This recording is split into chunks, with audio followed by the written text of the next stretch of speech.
Hi. It's been a long time since I've made a video, obviously, so I feel like I have a lot to say, but thankfully I've written most of this down, so that should help me stay on track. I will be reading off of the screen here, so if you see my eyes moving, that's what's going on. Okay, here we go. Some people have asked where I've been these last few years. The short answer is, I needed space to process many changes that have been going on in my own life, as well as the crazy things happening in the world. I started to feel overwhelmed by all the energy on social media, so I took a step back. But now I feel like I absolutely have to speak up. I cried all morning the day that I found out our so-called president would like to ban transgender people from the US military, as well as what just recently happened in Charlottesville and his strategically ambiguous response to it. However, I feel more personally equipped to talk about this transgender issue. I'll be playing Albert Cashier, who is, for all intensive purposes, a transgender soldier who fought in the Civil War.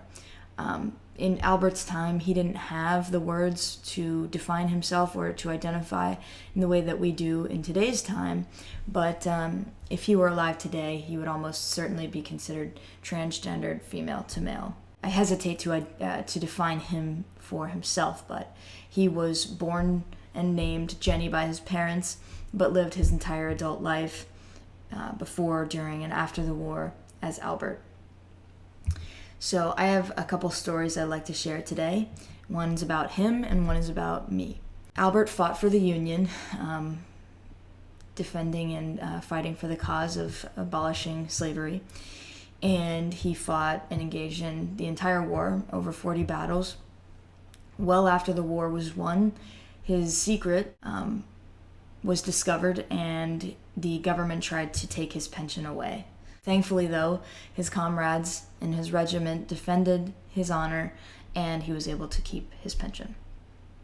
Anyone who doubts that a trans soldier can contribute just as much as a cisgendered soldier, please look up Albert and learn more about him if you haven't already. And there are so many other trans soldiers, too, that you can learn about. But to keep things moving, I get to help portray him and his story in a new musical, The Civility of Albert Cashier, which, just a plug for a second here, because it's extremely timely and important and moving, and I feel like it's, something worth talking about. Anyone who's in the Chicago area or is able to travel to Chicago, this is what it's called, The Civility of Albert Cashier. I'll include more about that below, but now I'm going to share more of my own story, which I've been wanting to talk about for a long time, and I guess I've just needed the time to gather all my thoughts about it and get my words together. So I've been questioning the widely accepted rules of society's gender binary ever since I was a kid. Back then, I didn't know that there was a name for it, or that millions of other people also felt at odds with this institution of defining humans by their genitals. I just had a gnawing sense that I wasn't how I was supposed to be, according to those people around me, and I felt confused and very frustrated by it.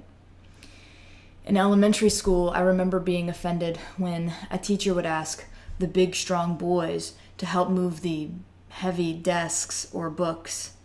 I was just as strong as they were, proven by my arm wrestling record, but was never invited to participate. I noticed some girls in the class were also annoyed by this, while others seemed perfectly comfortable with these assumed roles. The truth was, we were all physically capable of moving those desks and books. When I was 8, my parents caught me wearing my brother's sports cup under my shorts. I secretly put it on to see what having a bulge would be like. And they couldn't stop laughing, and then they told me I should never do that again. My stepdad took my brother on a boys-only camping trip every year. It upset me that I was never invited to go. I brought this up to my parents at dinner one night, and my mom said, "Don't worry, sweetie. Your sisters and I will get to have some girl time while they're away." And while I did enjoy spending time with my mom and sisters, I also felt left out of this male bonding experience. At church, I wanted to wear button-up shirts and khakis instead of dresses and skirts. And I wanted to pass out the sacrament, but no, only those born with penises could distribute bread and water, apparently. I wanted to play football like my brother did, but no, because I might get hurt. We often went to a community pool with my cousins, who were all boys, and I felt the constant need to prove that I could do anything they could, and probably better. Dive, race, hold my breath the longest. But anytime I won something, they would just tease each other, "Ha ha, you lost to a girl." This made me feel weird. Why was that an insult? In many ways, I felt like I was a boy called she. Some people picked up on this without even knowing it. In middle school, a group of girls approached me in the pizza line and asked, "Hey, are you a girl or a boy? 'Cause if you're a boy, my friend thinks you're cute." This also made me feel weird and confused me. Was this a compliment? A server called me son in a barbecue restaurant once when I was 11, which I really liked even though my sister made fun of me for it the rest of the night. My sister probably still has no idea how hurtful her comments really were throughout my life. She would say things like, "Why do you wear those ugly boy pants?" and "You're a girl, so why don't you wear makeup?" Similar sentiments were later echoed by internet trolls when I started releasing music and videos online. As an adult, this sister wouldn't let me be in her wedding since I refused to wear a dress. I love her, but her limited perspective really hurt my feelings. I have a lot more stories just like these. And to be clear, I don't share them to make my family seem unloving. I know they were raised on the same bullshit about the binary as the rest of us. I bring these things up to shine a light on the way we make assumptions about people because of their bodies, and the way we tease or prohibit others for being themselves. As I got older and I realized I wanted to date women, people assumed I was a lesbian, but this term never felt accurate to me, and I always wondered why. For the longest time, I thought that I might have some deep shame about being female. I worried that if I identified as anything other than being a woman or female, it would be like I was turning my back on femininity, both internally and externally, especially since girls and women are still so oppressed in our world today. But my feelings tell a different story. The truth is, I celebrate and cherish women and femininity. I just don't feel like I am a woman who loves other women.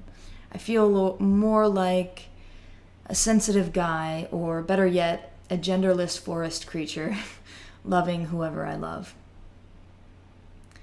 I didn't find the words to really identify myself until last year. Before that, I was one of those people who always said, "I don't care about labels. I'm just me. I'm Dani." But now I see there is a value in identifying myself and representing my community. As displayed at women's marches all over the world this year, there is truly strength in numbers, and individual stories really do matter. I hope by sharing my story, people who relate to it will find comfort in knowing they're not alone. You're not alone. So, I am a transgender individual, which means I do not identify with the gender and associated identity that I was assigned at birth. I identify as non-binary trans masculine. We've been taught that there are only two genders, but actually there are myriad genders, and just as many ways that people express themselves in these genders. We're only recently starting to establish language to support these gender forms, so let's all be as open and patient as we possibly can in the process, and understanding of those people who are really trying to learn and give correct pronouns and so forth. I believe the gender binary is outdated and harmful to pretty much everyone. It not only restricts people like me who identify outside of it, but also the people who feel fully identified within their assigned genders, also known as cisgendered people.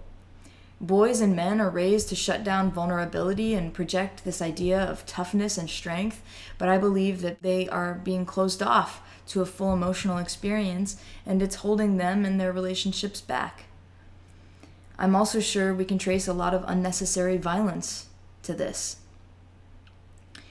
At the same time, society pressures girls and women to strive for these unrealistic standards of beauty and are sexualized from a very young age. As a result, their confidence and self-respect takes an obvious hit, which affects them and their relationships too.